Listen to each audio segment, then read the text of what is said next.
the pet population is exploding, and we want to talk about what that means in real estate with your pet.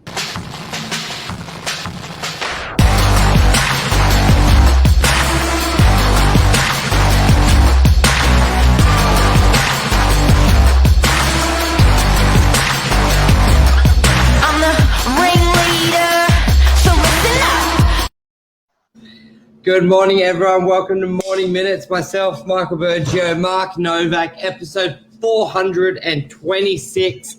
Are pets allowed? We still get asked a lot of the time on the weekend from purchasers, is this a pet-friendly block? Mark, good morning. Yep. Let's talk about it. Good morning. Prospective tenants, purchasers, sellers, vendor, commercial properties. Yes.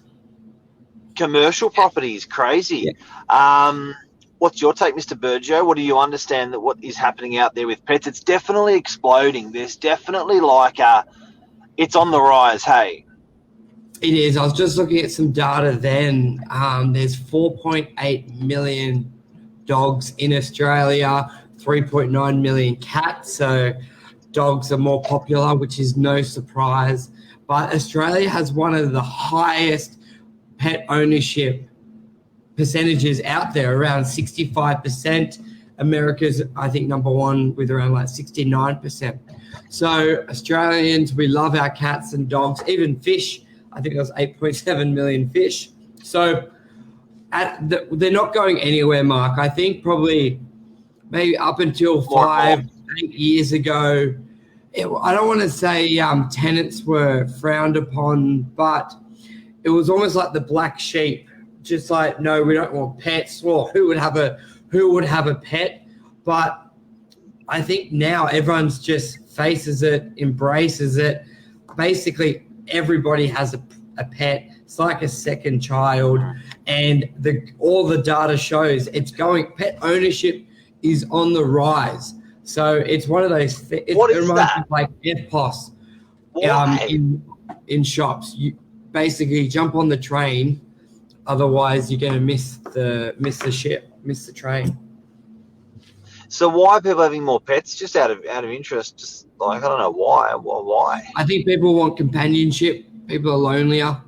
We do a lot. I think as a society, we do a lot less human interaction than we ever have. I haven't looked at any of it, but this is what I imagine. With so much time behind iPhones and communicating that way, I think there's less human interaction, and animal is a very good substitute, and they don't talk back. Is that true? It's true. Is it are we as a civilization doing more with pets and less with each other? Yeah, maybe. Yeah, interesting. All right, but the big thing, tying that back to real estate, occupation, getting your pet in there, it was hard, hey, with prospective, with landlords or with strata schemes. People used to be pretty tough. Yeah, well, in some buildings, everyone would ask, is the building pet friendly? Because there were a lot of buildings that we were selling which said no to pets. And then there were some that said no pets bigger than your hand or weighed more than 5 kilos. So there was a lot of rules around it, which basically were ways people could say, we don't like animals in this building and we don't want you to have an animal. It was almost like they could have had a sign out the front of the building saying that. But there was a big change happened under 12 months ago. And even though it may feel common knowledge for us, Mark, but every weekend I'm getting asked by buyers, is it pet friendly? So I thought we should do a show again to talk about the changes legislation, which stemmed from a Supreme Court ruling, which basically said that now there's 2 different classes here. People can't get, you don't want to get confused. Basically, there's a different rule if you're the owner of the lot and if you're the tenant of the lot. And in short, if you're the owner of the lot, they can't say no to you having a dog there. But if you're a tenant, the landlord can say no to you having a dog there. But there used to be these blanket rules on the as a bylaw in the strata that said no dogs allowed, and this would cost Don't owners even money. ask. Yeah, and this would cost owners money, where buyers would call us saying, "Can we have a pet there?" We're like, "Sorry, no, but you should be able to fight it," because I think everyone knew it was unjust, and especially with a lot of dogs through companionship, mental health, it would never really stand up. And it only took probably 5 or 6 years, but a ruling came through and it did not stand up. And look, even as a landlord, I think you got to be pretty mean to say no to a cat, for instance. But I think as a landlord, you still have the flexibility of just not accepting the tenant or removing the tenant. So I think it's sometimes it's not clearly forcing it down the throat of landlords. They simply don't have to accept the tenant, or they simply can actually ask the tenant to leave on a no grounds basis. But I've got to admit, we manage a lot of we manage over 6. I haven't seen a badly damaged property from a pet. Like, I'm talking, you know, on a regular basis. Like, you know, look, you always got your extremes where, you know, maybe a cat's going to rip a curtain or do a fly screen. But you know, for the amount of properties we've got under management, the amount of pet damage that we get is actually quite minimal. So I think as a landlord, I think your risk is pretty low having a pet. That's damage to the property, but then there's noise, which is another consideration as well. Yeah, there is. And I think that's why sometimes they would ask like the size of the pet so they can judge its bark or anything like that. But I think at the end of the day, people have become a lot more forgiving and lenient towards it. And I think that comes with what you just saw the numbers, 65% of households have an animal. So I think these days, all those barriers or the pushbacks, they've now been outnumbered. The majority of people have pets. So I think before you heard a lot of complaints and they'll say, oh, we don't want a dog above 10 kilos, or you can't do this, you can't do this, was when that population complaining thought they were the majority. But just looking at the data year on year, the growth of the industry, people I think they're just biting their tongue. But what does this mean for the value of a property, Mark, with either tenant selection or someone buying it? If you had a dog,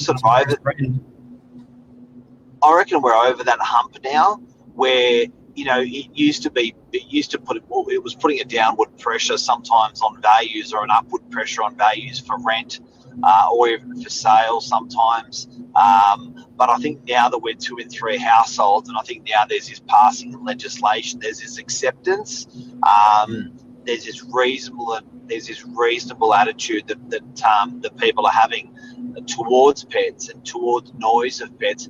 I reckon that it's sort of the done thing.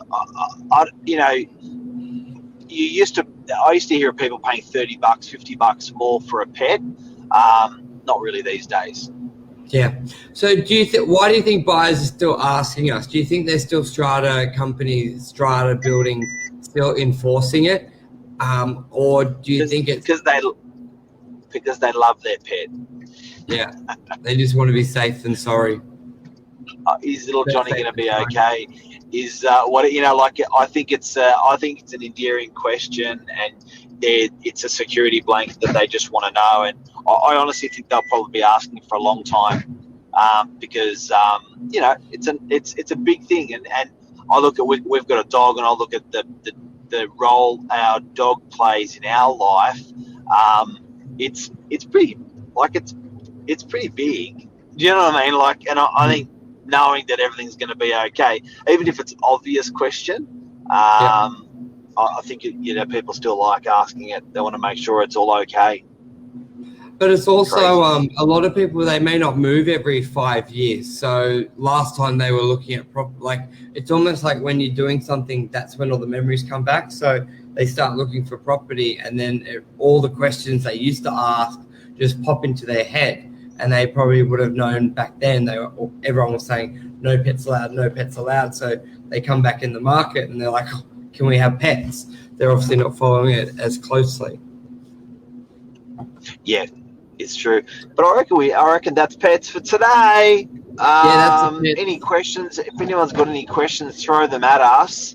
But it's good news. Look, it's good news. It's great news. What's next after pets?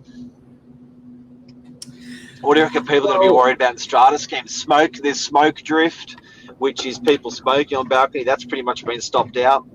Yeah, well, they've gone noise. Yeah. They've gone hard on smoking and then soft on animals. The roles have reversed. Yeah. Back in the 80s, you fire. Yeah. Fire compliance, they're big on in these schemes. It's it's interesting. That's you know what? true.